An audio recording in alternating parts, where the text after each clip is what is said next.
Bismillahirrahmanirrahim. Assalamualaikum warahmatullahi wabarakatuh. Salam sehat untuk kita semuanya. Kembali bersama saya Abu Nazma. Tetap semangat ya teman-teman ya. Yuk kita lanjutkan lagi pembahasannya. Pembahasan soal di saluran WA Abu Nazma EKG nomor 26 sampai nomor 30.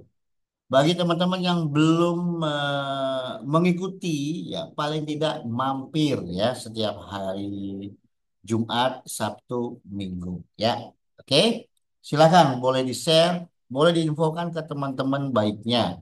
Oke, yuk kita langsung aja masuk ke pertanyaan 26.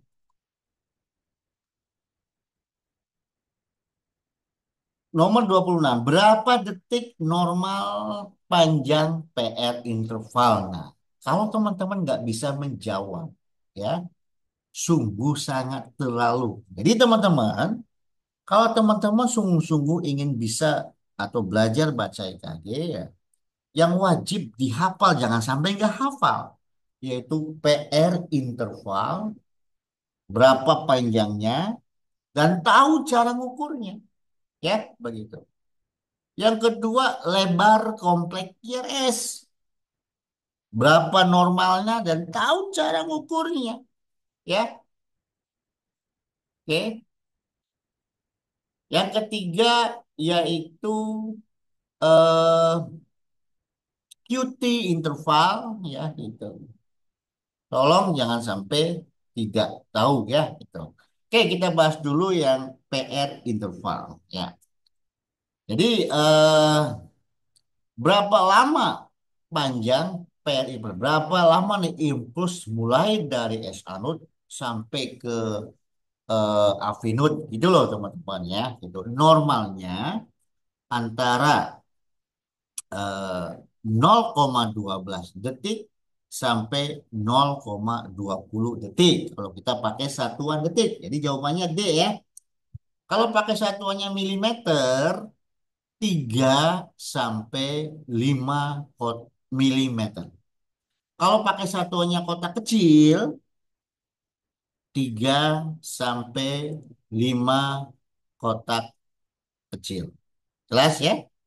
Cukup sampai situ? Tidak. Harus tahu juga cara mengukurnya, teman-teman. Ya, gitu. Bagaimana cara mengukurnya? Masih banyak nih teman-teman yang masih salah dalam mengukur PR interval. Ya, gitu. Jadi, cara mengukur PR interval dimulai dari awal gelombang P, teman-teman. Ya, awal gelombang P sampai awal kompleks QRS. Itu yang benar. Kenapa Pak Abu nggak awal Q Pak Abu? Jadi awal gelombang P sampai awal Q katanya. Ya kalau misalkan kita apa ambil seperti itu ya, awal P sampai awal Q, ingat nggak selamanya gelombang Q itu jelas terlihat. Oke? Jadi kalau kita udah terbiasa harus pakainya seperti itu, nanti pada saat kita menemukan EKG tidak ada gelombang Q-nya, nanti kita bingung sendiri. Ya nggak? Jadi makanya cukup kita bilang awal gelombang P sampai awal kompleks QRS. Walaupun ada Q, tetap kita bilangnya awal kompleks QRS. Ya, jelas ya teman-teman ya? Oke, lanjut. Bagaimana cara mengukur PR interval? Tadi udah jelasin ya. Tadi jawabannya adalah dimulai dari awal P sampai awal kompleks QRS. Jangan awal Q ya. Sebenarnya boleh-boleh aja sih. Misalkan ada gelombang Q-nya, awal P sampai awal Q. Boleh. Tapi untuk mengantisipasi pada situasi atau kondisi di mana kita merekam EKG, ternyata gelombang Q-nya nggak kelihatan. Nanti kita bingung sendiri nyari Q-nya gimana, ya.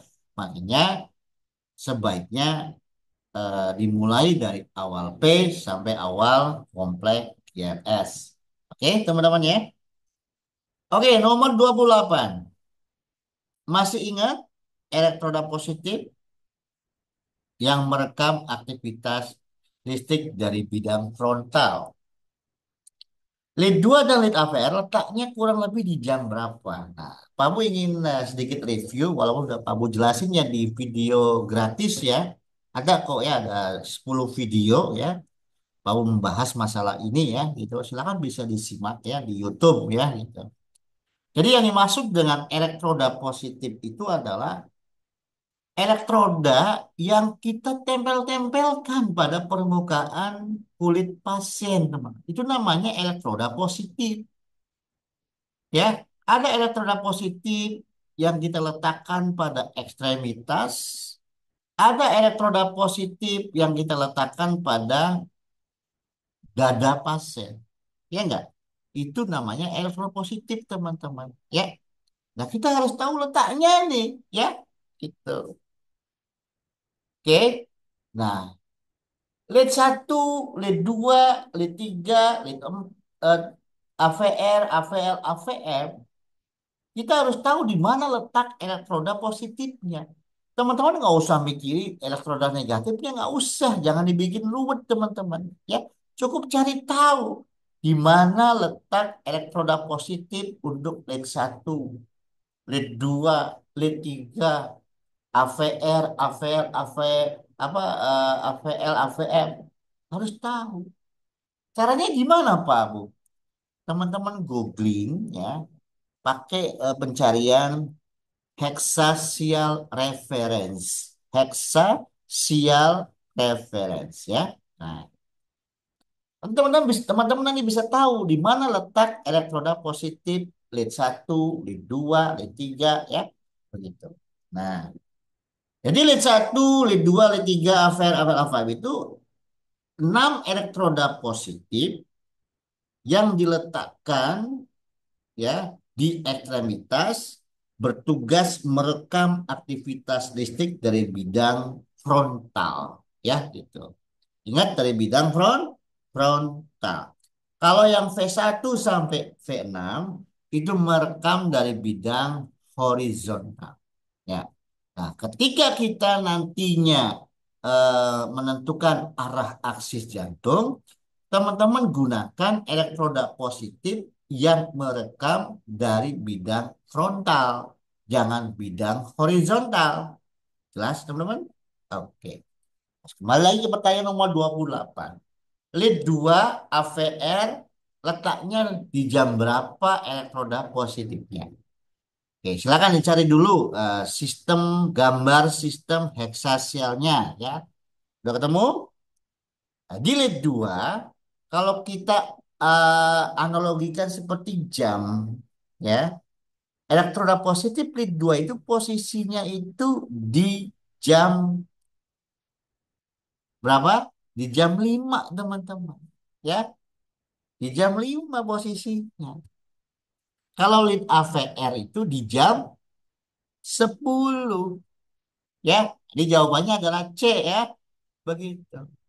Nanti kalau teman-teman sudah tahu nih di mana letak elektroda positif yang merekam aktivitas listrik dari bidang frontal, nanti tinggal teman-teman mencari tahu kemana arah aksis jantung atriumnya, ya. Jadi siapapun yang menuju atau mengarah elektroda positif aksis atrium, ya, siapapun elektroda positifnya yang dituju, ya, atau yang masih searah dengan aksis atrium, maka gelombang P-nya akan jelas positif. Yang ditinggalkan akan jelas negatif, teman-teman. Gitu ya. Nah, silakan nanti disimak videonya ya, begitu. Oke. Nah, teman-teman juga harus tahu juga ketika sudah tahu arah aksis jantung ventrikel, teman-teman eh, bisa tahu nih siapapun elektroda positifnya yang dituju aksis jantung ventrikel akan menghasilkan kompleks TRS positif yang jelas. Kalau yang ditinggalkan, defleksi negatif yang jelas. Seperti itu teman-teman ya. Jadi untuk nomor 28 ya jawabnya adalah C ya. Jadi dua posisinya di jam 5, AVR di jam 10. Kalau lead satu di jam 3 ya. Kalau AVF di jam 6. Kalau lead 3 di jam 7 ya. AVR di jam 10. Kalau yang AVL di jam 2 ya. Nah, tolong dicatat nih teman-teman ya gitu. Atau untuk lebih jelasnya silakan teman-teman googling sistem hexasial reference ya. Lanjut. Pertanyaan nomor 29.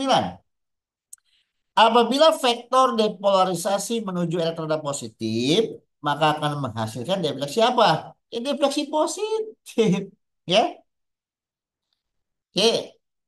Tapi teman-teman harus belajar ini dulu ya materi elektrofisiologi jantung ya. Apa itu depolarisasi? Apa itu repolarisasi? Ya, oke, Pak Bu nggak bisa jelaskan di sini ya. Pokoknya kalau depolarisasi itu perubahan pada sel yang tadinya negatif berubah ke arah positif. Ya, kalau repolarisasi dari negatif positif mengarah ke berubah menjadi negatif ya. Gitu.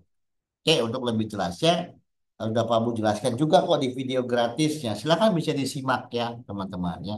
Jadi untuk nomor 29 ya jawabnya adalah C ya. Gitu. Alhamdulillah nih betul semua ya. Bagi yang masih bingung, ayo belajar ya begitu. Nomor 30. Apabila vektor repolarisasi menuju elektroda positif, maka akan menghasilkan defleksi gelombang apa? Menghasilkan defleksi gelombang apa? Kalau dituju negatif teman-teman ya betul sekali jawabannya C. Nggak ada yang satu yang jawab B ya.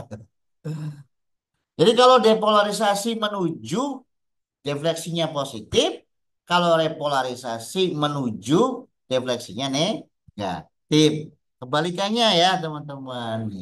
Gitu.